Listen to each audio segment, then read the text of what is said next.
cargo hold. Time to get those boots on the ground and see what they can put together here in game number 7. Straight back to Mikado. It's going to be the God Squad, but this time they're not going to have anyone cohabiting with them, Dave. Instead, it's going to be the first shots coming out actually up here to the east of San Martin. The F-looters are already going to be quickly under fire here, coming out from Mars.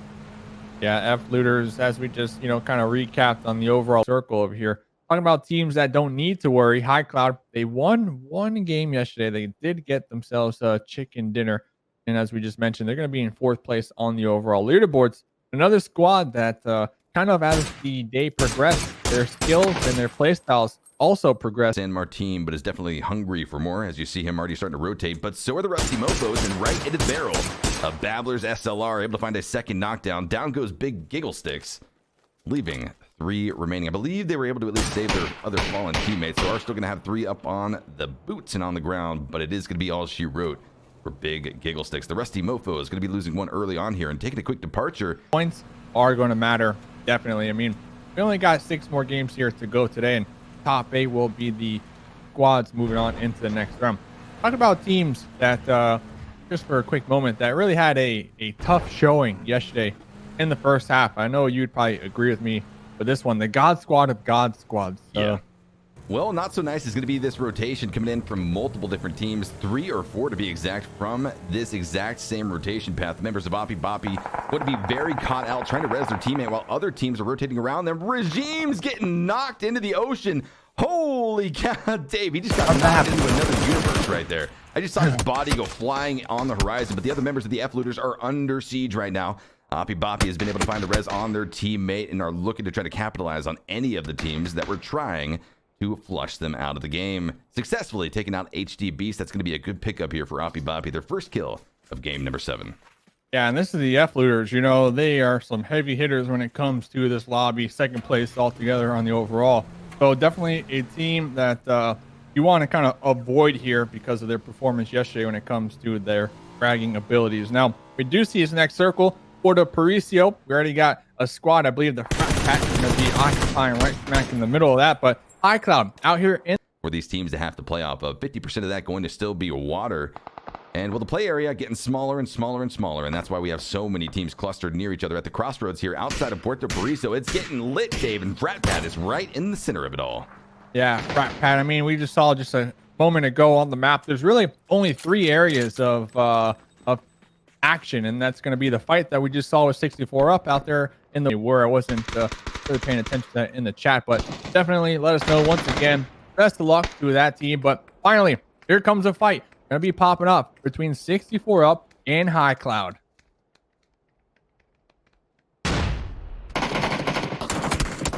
little grenade right there. Going to be connecting onto RJX Live, and looks like 2 members for 64 up will be knocked down and out. Gun talk on the opposite end of this for High Cloud. All 100% smells the blood in the desert, wants his last kill on the team of 64 up. Going to be finding out the hard way that, you know what, if you want this kill, you're going to have to put up a fight. Nice headshot right there, though, on broke status. I do believe there's only 1 more member alive for 64 up. Yep. What is the game plan here? Well, that's the question. Unlucky right there. Yeah, 64 up is going to have some issues here in this game. Another issue, though, is this phase 3 circle, Dave. We see another drastic shift all the way down to the far south. Massive water still going to be in play, and the members of Wildcard are under heavy fire. Already losing 1 member early on. Honey Badger will be the first to fall for the Stack the Deck squad, while Keenan, Sharpshot, and Penta all make a desperate flee down to the south to just try to get any position whatsoever that they can get their hands on. Because look what lies in wait for them at the northern part of phase number 3. It's not going to be a friendly gatekeep whatsoever. It's up here. It's already starting to be that. Frodo trying to make his way in with his teammate on the bike is immediately going to be taken advantage of because of that. Gixxer with the M416 spray down is able to capitalize. Headshot comes through. 1 member of the F-looters will drop. His teammate is going to be safely inside the building, but it's all going to be about whether or not he can call him to safety to attempt the res. God Squad, Dave, action is popping off all over the map. This is the boiling point here on the Miramar Desert, and players are dropping like flies as well. Triggs goes down. The God Squad loses 1 more in the process. Now all Morty and Lil Prod to see if they can champion against the likes of a 4-stack of Mars. Yeah, I mean, just straight up unlucky. Getting sandwiched right between High Cloud and Mars over here. 2 members left remaining for the God Squad of God Squad. And just like that. Little Prodigy and Morty will be connected on by Mars. And one thing to note, Hoshi reconnected once again to carry that flag for their squad and continue on making the point jump. That's going to be 64 up. So that solo player is back in the lobby. But before we get to that, Mars going to be making their push here on the edge of this new circle with High Cloud right in front of them. It's only a matter of time before this engagement erupts. That's the big question, Dave. How are the members of Mars going to handle this? Because High Cloud is waiting right on the other side of this hillside to put them down, getting the meds up as far as possible. Bilao will be trying to at least recover that HP, but the way he's moving, Dave, it's right into the barrels of High Cloud. That the Rock didn't spot him either. Oh, Cold G will be spotted by Bilao. Bilao with that quick flick, but Cold G obviously with the advantage, has that hard cover with that Rock. And of course, Bilao with 15% HP. Nice little smoke out there. Defensive smoke will be blocking that member to allow them to heal on up. But you got to assume this information is relayed back onto Jay Snow for Life and Doc's version 2. So here we go. Black Sheep trying to wrap around onto Cold G. Cold G will be connecting onto Black Sheep. And looks like Mars, they are just funneling in right here to the death pit of High Cloud. And High Cloud, hey, they are having a phenomenal, a little more than 50 points ahead of second place. Like, they can afford to get taken out in 12th place position. Now, will that happen? Probably unlikely. But yeah, Keenan kind of caught off guard right there by Cold G. Maybe, you know, out of position. Maybe a little one more member left alive from the Rusty Mofos, opting to go for that snaking strategy, but find themselves in the blue. Will be taking some damage, and just like that, Baby Yodas, they had eyes on the prize the entirety of that fight. Ooh. Boppity boppy. The unfortunate side of things when you have multiple teams going to be hugging inside of the city, well, one shot is all it takes to really set off the chain reaction of events where every other team is going to be looking your direction. Massive smoke play is going to be coming out for the members of Oppie Boppie. They're trying to set the landscape for this wide open push, and they've been able to at least successfully make it across the road into the compound. The members of the Baby Yodas were hiding out, trying to clear through the second story. It's going to be the Baby Yodas K-Cams once again that reigns supreme. He's able to find the first one. Down goes P. Lewis. He's going to be flushed out. Down goes Nomad Wrath as well. And as quickly as that started, Dave, the Baby Yodas are able to clear out the entirety of Puerto Paraiso. They have cleared out their back flank. Now it's all a concern about what lies ahead to the west. Baby Yodas have the force, they do. And let's hope they can push on in between the frat pat and make their way on into this new circle.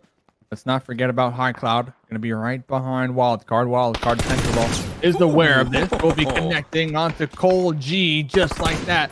The thirst coming on out. Now it's just Snow and Docs, the last two remaining members up there on the high ground. Pentalol standing their ground right now. Yeah, it's good. It's good to see that the Pentalol show will be continuing here today. That spray control, be able to get that small target on the horizon was absolutely huge. We can hear the action popping up behind us as well. While High Cloud tries to at least rotate out of the face of Wildcard, not where they want to be. And if they do rotate further over to the northwest, you can see just how rewarded they will be from that reposition. The Baby Yoda is now going to be in a massive fight. They clash this time with Clarity, and Littlefoot J is going to be the only standing member left alive. But the Baby Yoda's a massive play coming in, picking up their 7th kill of the game. But Ty Bamlin somehow has a bit of his foot exposed, and in the bleed out will be flushed out of the game. Kill going to be taken away by the Frat Pad, leaving Littlefoot J truly as the solo member here for the Baby Yodas, who have had a hell of a start to the day already. Yeah, one hell of a start. They are going to be within this new circle. The question is, will the Frat Pad, will they push out and attempt to get that final blow onto the Baby Yodas? I mean, they have a pretty decent position for the time being. But over here, F Looters find themselves in their own engagement over here, and Bot themselves will be getting the flush and confirm. Sharp Shot Pentalol still out here in the distance, just being that thorn. And aggressive and peeking those angles also. Sharp Shot puts the gun away, quickly makes it across the road to some bit of safety, at least closer to where he needs to be. And now High Cloud has the big task of now working against the blue zone and right into the barrels of Wildcard. They will lose their first member crossing the road to the blue zone, and it's likely going to be Docs that ends up conceding the point. High Cloud knows there is nowhere for them to go. And down to the blue zone, eliminated in 8th place position, they will be finishing game number 7. Yikes. Yeah, I'm just getting stuck out there. Littlefoot, though, on the Baby Yodas in the water. I do believe they're taking some shots out there just in the distance, and they will be connecting onto Not Shepherd over here. Only 2 kills for the Frat Pad, but They have been in Puerto Aparicio since circle number 2 here. So definitely playing the circles and going for those placement points. When it comes to Littlefoot, we got the beach, we got the rock, we got 2 trees up there. Oh, the lone member for the Baby Yodas right now. I just cannot get over the fact that the frat pad have not noticed this yet. Oh, Littlefoot strikes as well, is able to capitalize on one of the unknown members of the frat pad, and down they go. Another kill going to be secured for the Baby Yodas before they ultimately go out to that other solo player, Winlow. But Dave, I think that's a best case scenario. You pick up your 8th kill of the game. You're also in a 6th place position for game number 7. Oh yeah, baby, that's points. That is points on the leaderboards. I mean, they wouldn't have been able to move across the open terrain without being spotted by that full 4-person roster that was up and at them. So here we go, though, getting into the final circle here. 5 squads remaining. Winlow, 6% HP. Not opting to go for that heal, but instead looking to get the connect onto that member down there in the distance. You like to see those aggressive plays, Dave. I mean, it paid off. He knocked down Dean Wormer, almost had enough pressure to really put a wrench in the plans of another frat pad member, but they've been able to recover, and now we have 5 teams remaining in the ultimate collapse, phase number 9 of our first game of day number 2. It's going to be collapsing in on the center, so every team is going to be making a desperate... Oh! Winlow doesn't quit. He got the second knockdown with a frag grenade on top of Dean Wormer. The frat pad is getting dismantled by a solo player, of all things, Dave. Oh, right in front of him, right in front of him. There's going to be connecting onto another one. There's only one more member left for the frat pad. Winlow cannot spot him out in the smoke. Both members will be on in that smoke. In the blind spray. Esquire, Arctic Esports, Winlow wiping out the frat pad. Holy cow, Arctic Esports, somebody get this guy under control. Absolutely insane right there. A solo player, Dave. Technically versus a 4-stack, had a little bit of help from Littlefoot J of the Baby Yodas, but then came in there and mopped literally everything up on the northern part of the road, and then they get spotted out. The members of Antarctic Fox will close out the game in high fashion with a 5-kill chicken dinner.